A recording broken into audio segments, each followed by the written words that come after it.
On behalf of Senator Bato, we are the lawyers representing Senator Bato, and of course it is our belief that it is a violation of parliamentary immunity kapag po inaresto si Senator Bato.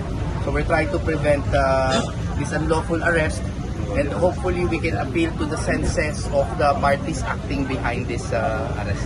When did you first receive the order, sir? When did you first receive the notice that Senator De La Rosa might be arrested anytime? No, it's all from the media. We haven't received any formal notice, at least in our office. No, we do. That's why we're here to confer with our friend and our client to make sure that all the papers have been processed properly and served. No, so for now, what we know is that walang alam ang aming kampo sa move na ito. So we must be slow to judgment at hindi po natin pwedeng hayaan na hastily ito mag-occur, kasi otherwise baka maulit na naman ang nangyari sa ating former president, which we are making sure we avoid, no? Kasi there is always that possibility na mangyari yon. But how are you going to approach this, sir? Any legal remedies you're trying to pursue in case? Well, actually, right now we have to resort to the rules of the House, no, of the Senate, because we will try to talk to the new Senate President, no, to make sure that the internal rules of the Senate are observed. No, kasi hindi naman po yata sila aware na pumasok yata ang mga enforcers kanina. And in fact, there was a point that they were trying to review the CCTV. Tinitingnan nila kung tama ba yung pagpapapasok dun sa mga enforcers. So there's a lot to uncover. No, so wag sanang excited yung mga arresting officers. Attorney, ano pong message natin sa mga law enforcement agency ngayon, NBI, PNP?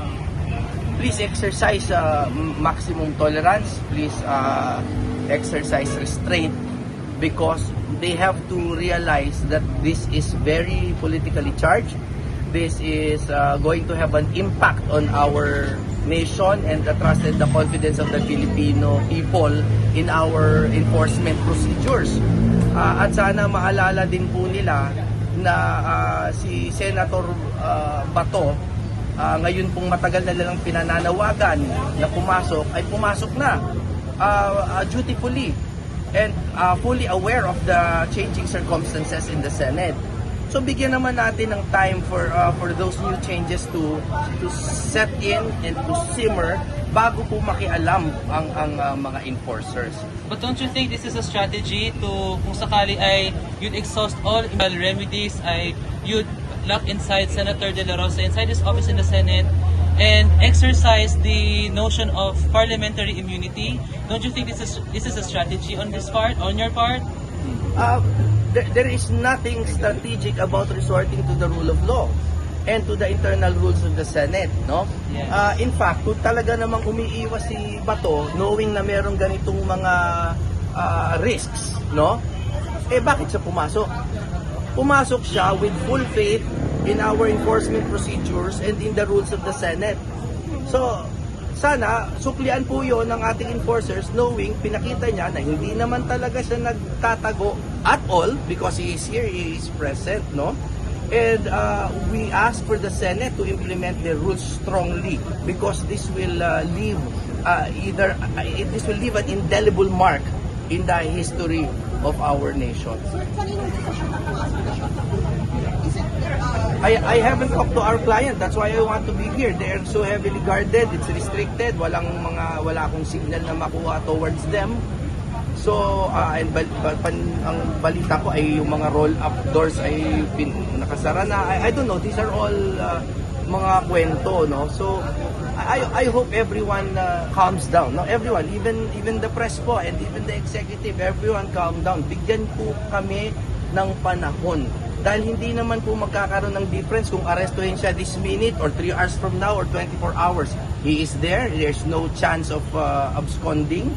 So give us a chance, no? The sporting idea of fair play para makapag-prepare lang kami and to resort to the proper remedies.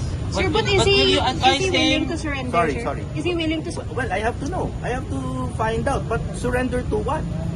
We haven't even received the papers. And by the way, we have taken a strong stand against international warrants. We do not recognize the jurisdiction of the International Criminal Court. So kung yun ang warrant na i-enforce nila, we do not recognize that. No, now if they're talking about the local warrants of arrest, then okay, with the assurance sana of the police that it will not be a hodgepodge of warrants.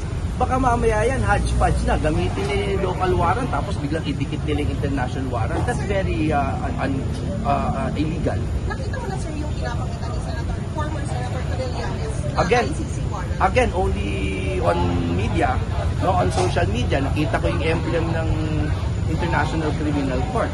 So kung totoo po yun, again, we have to see. Pero kung totoo po yun, again, we do not recognize that jurisdiction.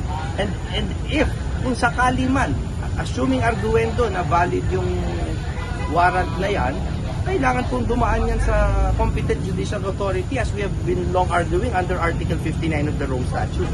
So ang dami pang steps. Ang dami pang steps bago pumunta tayo sa international warrant. In fact, now, I think the biggest threat to Senator Bato, first, is the local warrant. But we want to make sure na kung yung domestic warrant na i-enforce, hindi siya mag-balloon into or mag-adhere to the international warrant. Will you advise him to stay inside his room sa Senado? Should an arrest be imminent?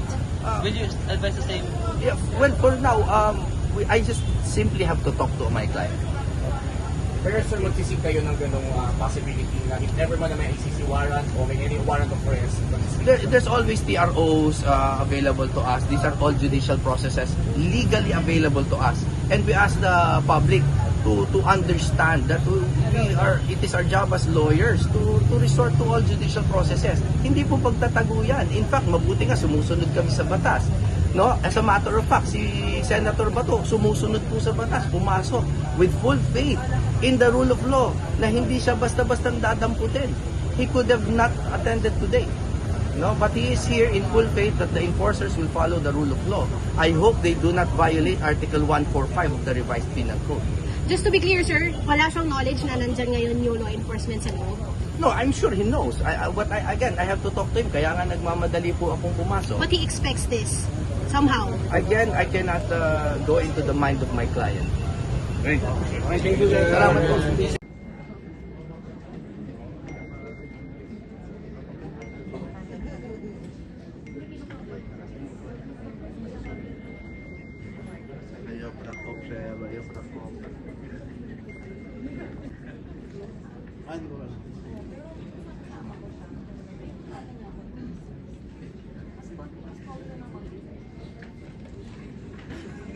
Kung di pogi, nasa isa.